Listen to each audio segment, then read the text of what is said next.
let's say AI gets better and better and better, what's left for human beings? Well, the thing that AI is going to have a hard time replicating is in-person connection type of experiences where there's another human being. You could feel the human being in front of you. You could see him. You could hug him.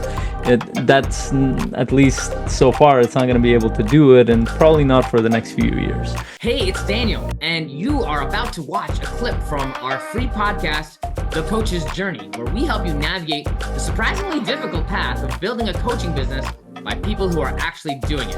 And we go live, raw, and unedited every week in our free Facebook community. Coaches Nation, super excited to be here with this topic. And the topic is around in-person experiences. And this came from, I've been looking into a lot into AI, and so has Daniel, my co-host, and how AI is shaping the future of the workforce, but the coaching world specifically, because that's an interest to us, and also how is it affecting businesses. And one of the things that Sam Altman and many of the other big names in the AI world are saying that there's going to be a high ticket on human experiences, on community type of experiences. This is a paraphrased version of what they've all said in different ways. I'm doing an event in a couple of weeks. If you're listening live, by the way, and if you're part of my community, if you know me, if you spent at least a couple hours with me, we actually have 2 tickets still left. One person had to change their timing. So if you're interested in it, we're still actually selling that. So definitely reach out to me directly, and I can share what that is. It's a 3-day event that we're doing in Santa Fe, New Mexico from October 2nd to 4th. It's a 3-day event. And I want to speak a little bit to that, and I want to speak to it from an experiential point of view rather than theory, because there are a lot of people talking about it from a theory point of view. So this event has kind of shaped and changed in all sorts of different ways. And for context, I've been collaborating with other coaches to do all kinds of different events, and this is one of the coaches that I've collaborated. He's actually part of our community, Jens Nielsen. We've collaborated together on these events since the past few years, and that was actually Jens who started out these events. He was doing 80 people plus in a conference hall, full-blown event style, and he had a team he was working with. I was going there to support him, and he did it for a few years, 2-3 years, and actually evolved out of our coaching. And then later on, slowly, I partnered up with them, and that event evolved into a smaller event. And the reason why it evolved into a smaller event, because many of the participants who were really into the event, they were looking for a more mastermind type of exclusive, in-depth connection type of event. And we kept getting feedback over and over, and finally I was like, okay, logistically it's simpler.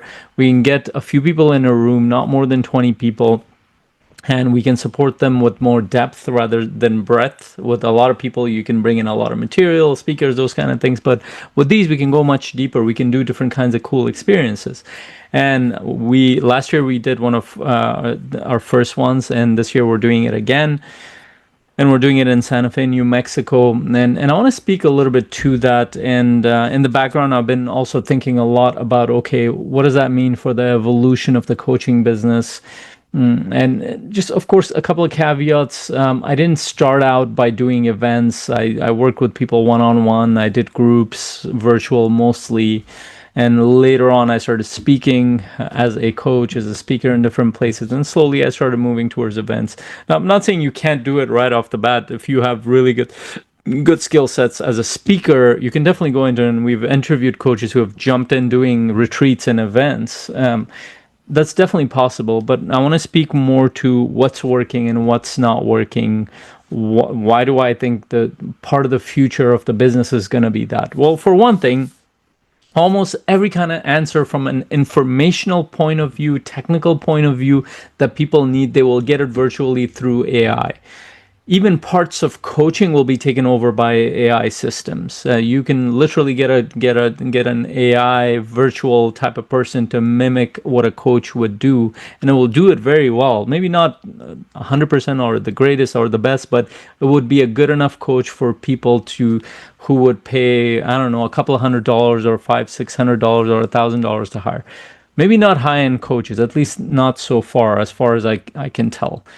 There are deeper forms, deeper levels of skill sets that humans are much better at, such as empathy, if they're intentional about it, a sense of connection, a sense of purpose. Then there's an experience that's backing it that is hard to replicate for AI, because AI just grabs experiences from different people, can aggregate a lot of information, but it's hard for it to really listen as a human being. It will listen as an AI or a model of human beings. And maybe that's great. But a lot of people are already using it. I'm using it sometimes. Many people I know, they're using coaches and mentors as AI. I'm using it as a fitness mentor. Sometimes I'm using it on a performance side. I know other coaches who are using them on the trauma side.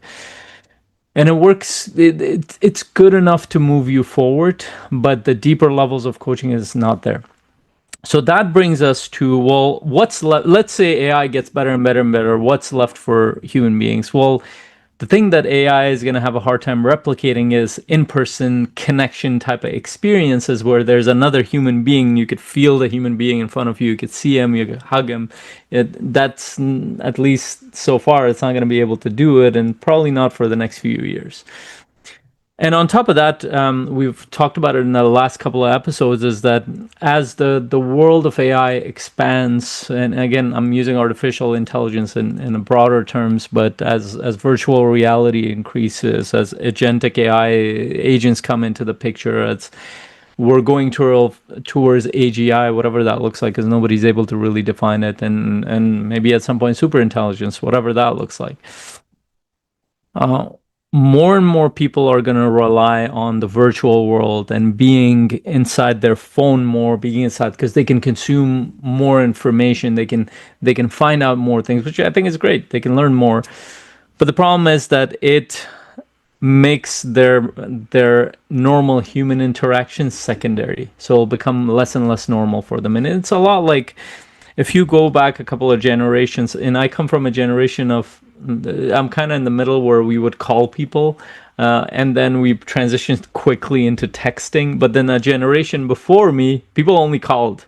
And those are, I still have family, friends, and they only call. I mean, they text as well, but their preference is calling.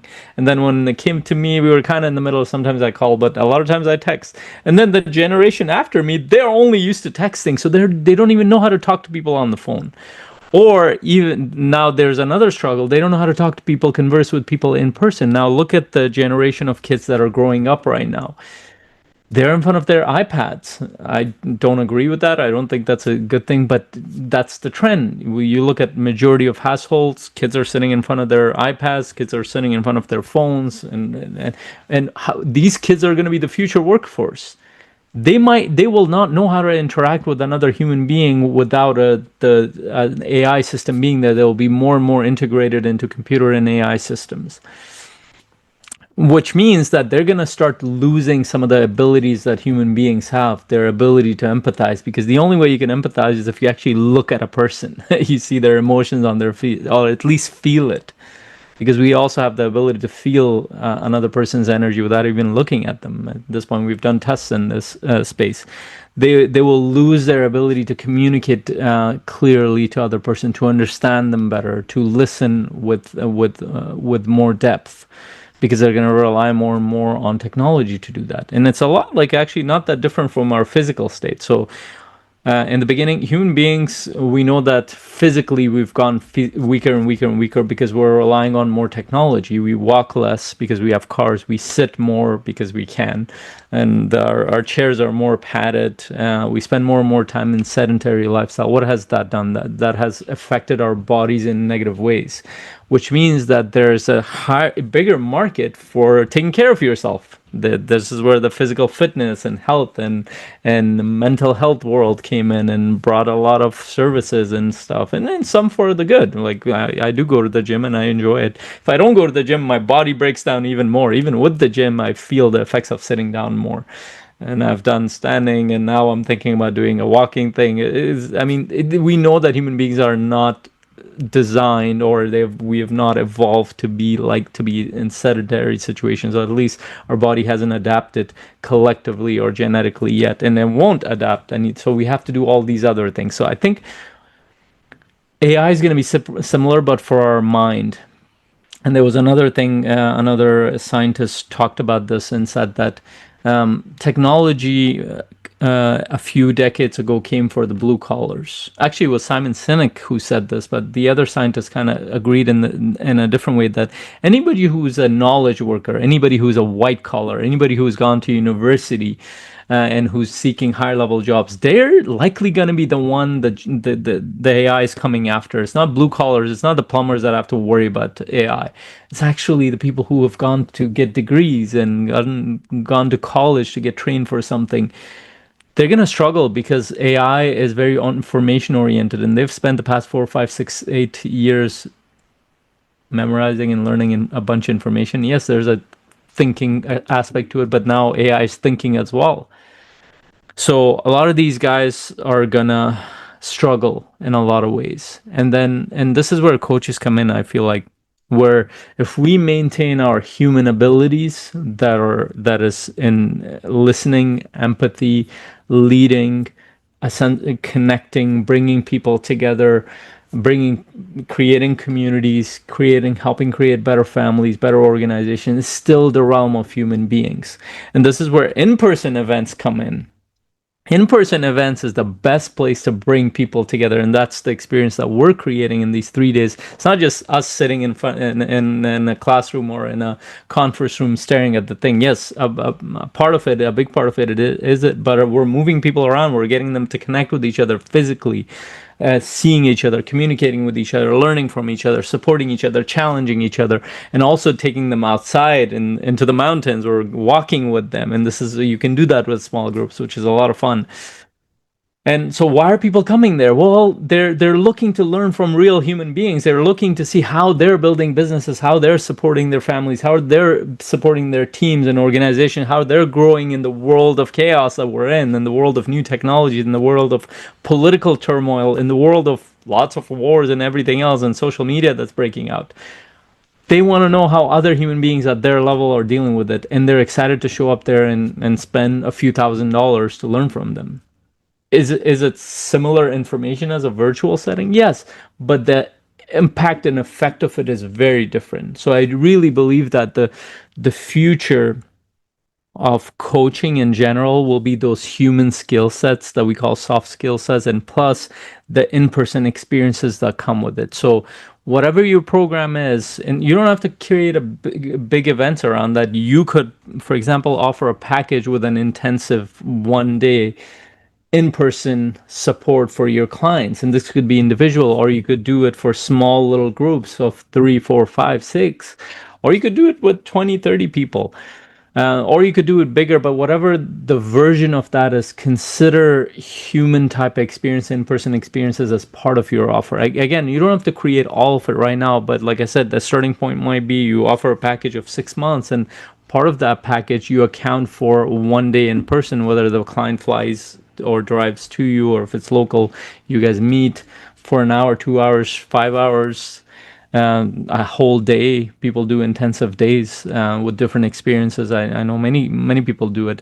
I tend to not do a lot of that stuff because my lifestyle is, I want to be with my family. I don't want to travel too much, so I do once a year, and I'm planning to do slowly go towards twice a year event, and then ideally in the 3 to 5 year mark we'll be doing 4 events a year. And because I'm traveling more with the family, we can manage that. But again, your lifestyle makes a big difference. But if I was single, I'd be doing an event every month. I wouldn't even care because I would want to connect with people, bring them together and support them, do lots of things. And I think that will not only create customers, but you become the leader in that space.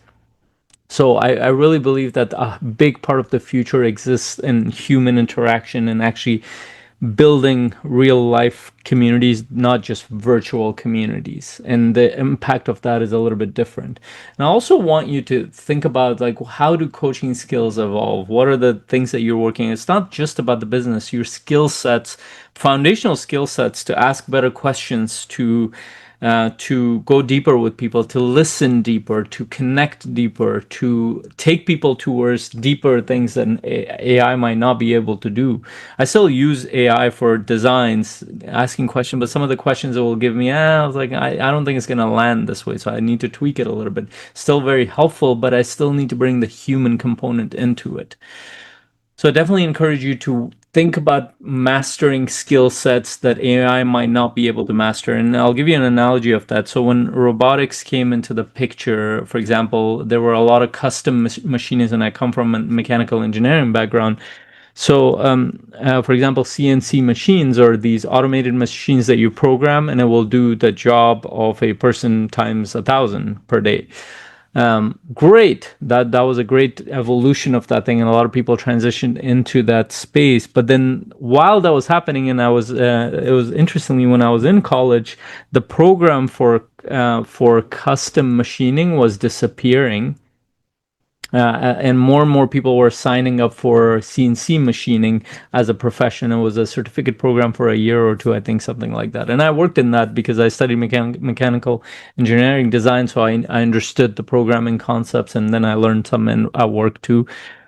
But the interesting thing was that just because the program disappeared in university, it didn't mean the profession disappeared. To this day, you will find custom machinists in the mechanical world that have not been replaced by the robotics. Now, of course, there are fewer and less of them around, but those were the people who mastered their craft, and they're everywhere, and they're in high demand, by the way. Very few people have retained those skill sets. And I think in the next 5 to 10 years, that's what's going to happen in the coaching world, is that those who maintain the skill sets, the deeper skill sets that cannot be replicated by the AI systems, they tend to be in high demand as coaches. And there are always people who can pay for these kind of things. And of course, some of the other skill sets might evolve to include AI and other things. Just like robotics came into the picture, even those custom machinists had to get automatic lathes or CNC lathes or CNC other kind of things. I'm using mechanical engineering terms, but that's what I'm aware of as it evolved, the technology evolved.